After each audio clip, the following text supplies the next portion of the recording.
Stitching course की आज 10वीं क्लास आपके साथ शेयर करने लगी हूँ। उसमें कपड़े के बारे में थोड़ी सी हम इंफॉर्मेशन लेंगे कि कपड़े में आड़ा और सीधे का क्या फ़र्क है, किस तरह से आपने साइज़ लेने होते हैं, कहाँ निशान लगाने होते हैं। अगर आपने आड़ा और सीधे के बारे में आड़े और सीधे को मद्देनज़र ना रखा तो आपके निशान, आपके साइज़ सब कुछ ख़राब हो सकते हैं, आपकी फ़िटिंग, आपका सूट ख़राब हो सकता है और आपके सूट में बेइंतहा झोल और ख़राबियाँ आ सकती हैं। पहली 9 क्लासेस हमारी अल्हम्दुलिल्लाह से हो चुकी हैं। ऊपर स्क्रीन पे आपको नज़र आ रहा होगा, डिस्क्रिप्शन पे लिंक है और इनकी एक अलग से प्लेलिस्ट है, वो भी विज़िट करें। जो न्यू हैं फर्स्ट से 1 बाय 1 देखना शुरू करें। तो चलते हैं आज की क्लास की तरफ। वीडियो को पूरा ज़रूर देखें, मेरे चैनल को सब्सक्राइब करें और लाइक करना हरगिज़ मत भूला करें। अच्छा जी, आज की जो क्लास है उसमें हम कपड़े की क्या इन्फॉर्मेशन आपको देंगे उसके बारे में मैं आपको बताती हूँ कि कभी आप बैठिएगा और एक कपड़े को लेकर ज़रा उसका थोड़ा सा मायना करें। कपड़े की जो बुनाई होती है वो हमेशा आपके होगा कि उसमें ना ताना बाना, आपने सुना भी होगा, नाम भी, मेरे ही वीडियोस पे बहुत दफ़ा मैंने ताना बाना यूज़ भी किया हुआ, डिज़ाइन भी किए हुए हैं चीज़ें। ताना बाना पर इसकी बुनाई की जाती है कपड़े की। फ़र्ज़ करें कि कपड़ा, अगर हमारे पास ये एक कपड़ा है, इसमें जो धागे इस्तेमाल होते हैं वो किस किस रुख में होते हैं। एक तार कपड़े की ऐसे यूज़ होती है और दूसरी तार कपड़े की इस तरह से होती है।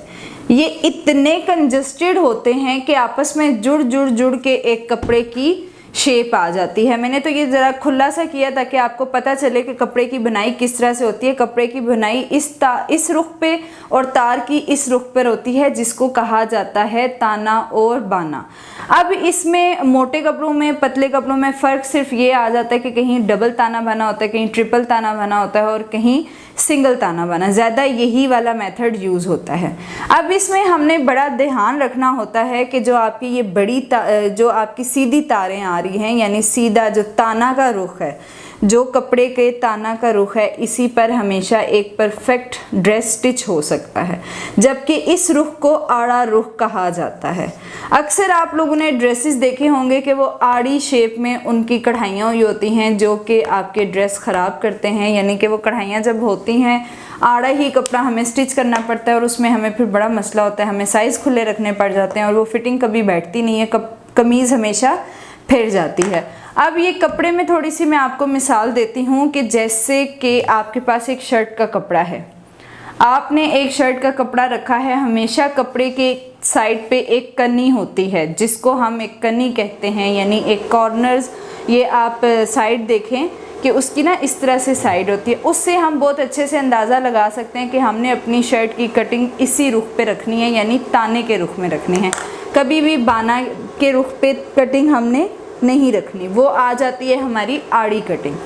सीधी कटिंग का फ़ायदा ये होता है कि जब हम सीधी अच्छी यानी ताने के रुख पर कटिंग करते हैं तो हमारा जो रेव वाला हिस्सा होता है, वो बाना वाला, वो फिटिंग में आता है, उसकी वजह से हमारी कमीज़ एडजस्ट हो जाती है। जैसे कि अब यहाँ पे आप देखें कि इसमें कोई भी लचक नहीं है।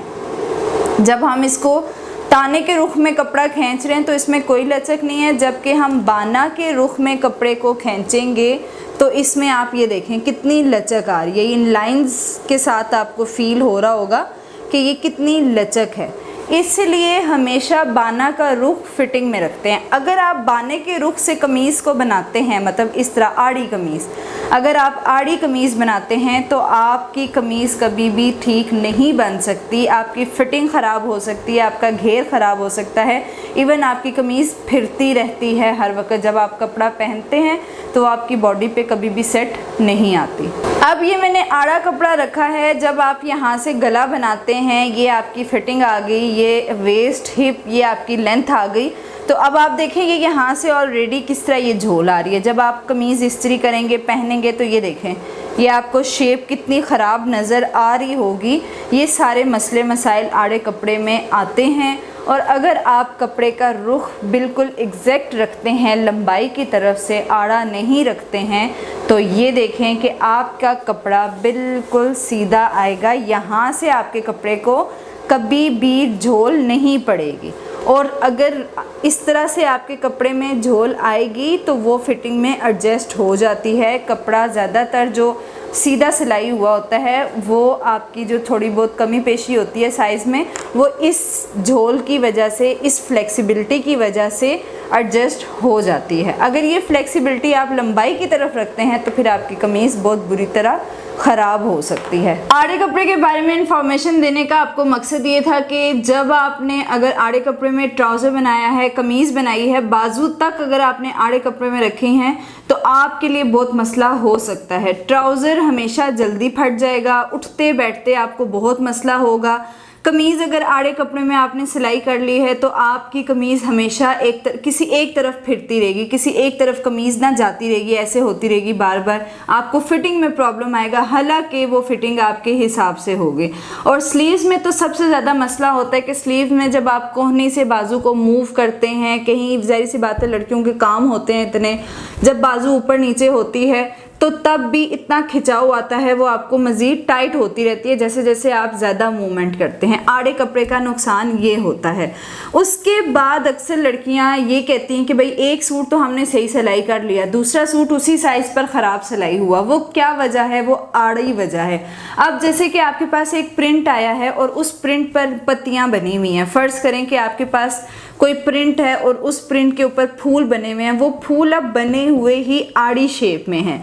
आपने अब फूलों को सीधा करने के लिए सूट आड़ा नहीं बना देना, आपको सूट हमेशा सीधा ही बनाना पड़ेगा, तभी आपका सूट परफेक्ट बनेगा। हाँ, कढ़ाई वाले सूट आते हैं, अक्सर ऐसा होता है कि आप कढ़ाई वाले ये 2 पीस लोकल शॉप से अगर सूट लेते हैं तो वो आड़े बने हुए होते हैं। अब उसमें क्या आपने मेथड यूज़ करना है कि उसमें हमेशा साइज़ से 1-1 इंच आपको ज़्यादा रखना पड़ता है। आपको अपनी बाजू 1 इंच ज़्यादा रखनी पड़ती हैं, आपको अपनी चेस्ट का साइज़, फिटिंग का साइज़, हर साइज़ आपको अपने साइज़ से 1 इंच बढ़ा के रखना पड़ता है, क्योंकि कढ़ाई को तो अब हम ऐसे सीधा नहीं लेकर आ सकते ना, वो तो जिसे गला बना होता है, बॉर्डर बना होता है, इस वजह से उसको वैसे ही स्टिच करना पड़ता है। आज की ये इन्फॉर्मेशन थी बहुत ही इम्पोर्टेंट, क्योंकि आगे हमने करनी है स्टिचिंग, कपड़े का काम करना है, तो इस चीज़ के बारे में आपको बहुत अच्छे से पता होना चाहिए। ओके जी, अल्लाह हाफिज़। इंशाल्लाह नेक्स्ट क्लास में मुलाकात होगी एक नए कोर्स के साथ। उम्मीद है आपको बहुत अच्छे से समझ आ रही होगी। मुझे कमेंट सेक्शन में ज़रूर बताएं। अल्लाह हाफिज़।